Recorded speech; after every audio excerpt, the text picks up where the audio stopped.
ಅಹವಾಲುಗಳನ್ನ ಕೂಡ ಕೇಳಬೇಕು ಅಂತೇಳಿ ಇವತ್ತು ಈ ಒಂದು ಸಭೆಗೆ ಸನ್ಮಾನ ಉಪಮುಖ್ಯಮಂತ್ರಿಗಳು ಆಗ ತಮ್ಮನ್ನೆಲ್ಲ ಕೂಡ ಆಹ್ವಾನವನ್ನು ಕೊಟ್ಟಿದ್ದಾರೆ.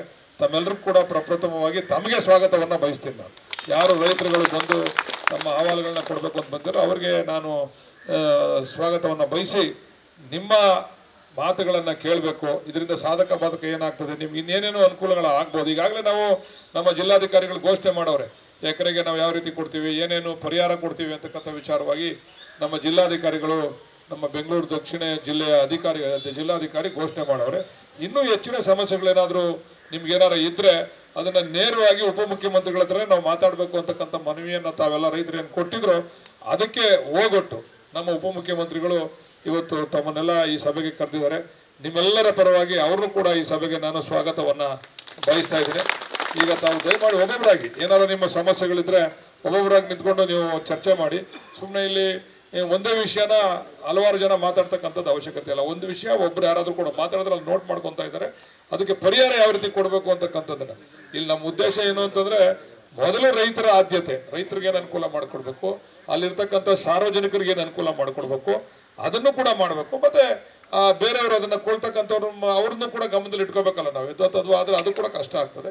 ಎಲ್ಲವನ್ನು ಕೂಡ ಗಮನದಲ್ಲಿ ಇಟ್ಕೊಂಡು ರೈತರಿಗೆ ಪ್ರಥಮ ಆದ್ಯತೆಯನ್ನು ಕೊಡಬೇಕು ಅಂತೇಳಿ ತೀರ್ಮಾನ ಮಾಡಿ ಸನ್ಮಾನ ಉಪಮುಖ್ಯಮಂತ್ರಿಗಳು ನಿಮ್ಮನ್ನೆಲ್ಲ ಕರೆದಿದ್ದಾರೆ. ತಾವು ದಯಮಾಡಿ ಒಬ್ಬೊಬ್ಬರಾಗಿ ನಿಂತು ಈ ತಮ್ಮ ಅಹವಾಲುಗಳನ್ನು ಕೊಡಬೇಕು ಅಂತಕ್ಕಂಥದ್ದನ್ನು ಈ ಸಂದರ್ಭದಲ್ಲಿ ತಮ್ಮಲ್ಲಿ ವಿನಂತಿಸ್ಕೊಳ್ತಾ ಇದ್ದಾರೆ.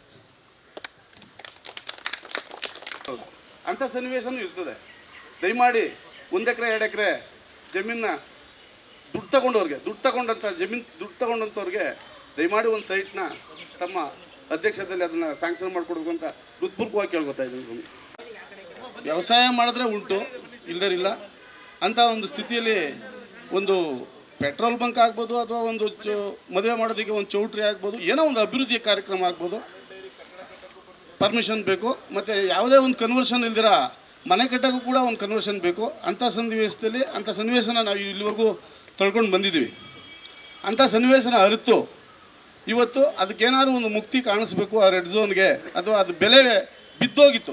ಎಷ್ಟು ಆ ಕಡೆಗೆ 8-10 ಕೋಟಿ, ಆರೋಳಿ ಕಡೆಗೆ 8-10 ಕೋಟಿ, ನಮ್ಮಲ್ಲಿ 40 ಲಕ್ಷ 50 ಲಕ್ಷ ಜಮೀನು 1 ಕೋಟಿ ಒಳಗಡೆ.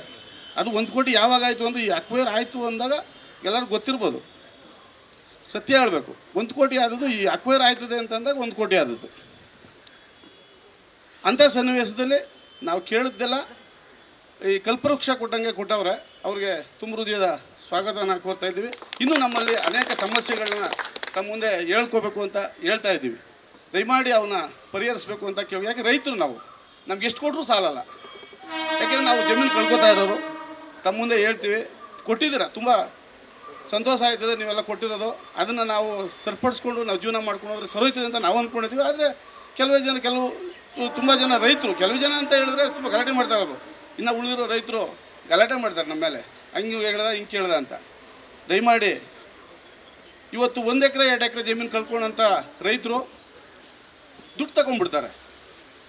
ದುಡ್ಡು ತಗೊಂಡ ತಕ್ಷಣವೇ ಮಗಳು ಮದುವೆ ಮಾಡಬೇಕು. ಆ ಕಡೆ ತಂಗಿನ ಅಣ್ಣನ ಯಾರೋ, ನಾನು ಮಾತಾಡ್ತಾ ಇದ್ದೀನಿ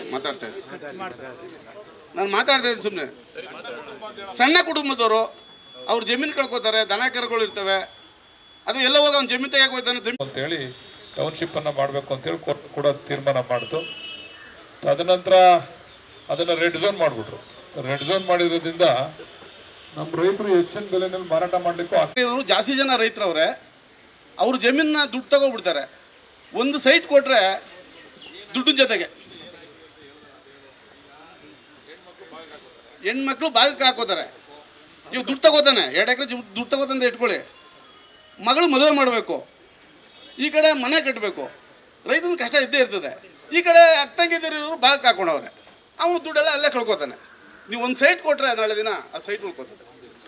ಅವನ ಹೆಸ್ರಿಗೆ ಒಂದು ಸೈಟ್ ಕೊಟ್ಟರೆ 1 ಎಕರೆಗೆ ಒಂದು ಸೈಟು ದುಡ್ಡು ತಗೊಂಡವ್ರಿಗೆ ನಿಮ್ಮನ್ನ ನೆನ್ಕೋತಾರೆ. ದುಡ್ಡು ತಗೊಂಡವ್ರಿಗೆ ಜಮೀನಿಗೆ ದುಡ್ಡು ತಗೊಂಡವ್ರಿಗೆ 1 ಎಕರೆ ಒಂದು ಸೈಟು, ಸೇರ್ ತಗೊಂಡವ್ರಿಗೆ ಬೇಡ. ಸಂಪೂರ್ಣ ನ್ಯೂಸ್, ಇದು ನೊಂದವರ ಧ್ವನಿ.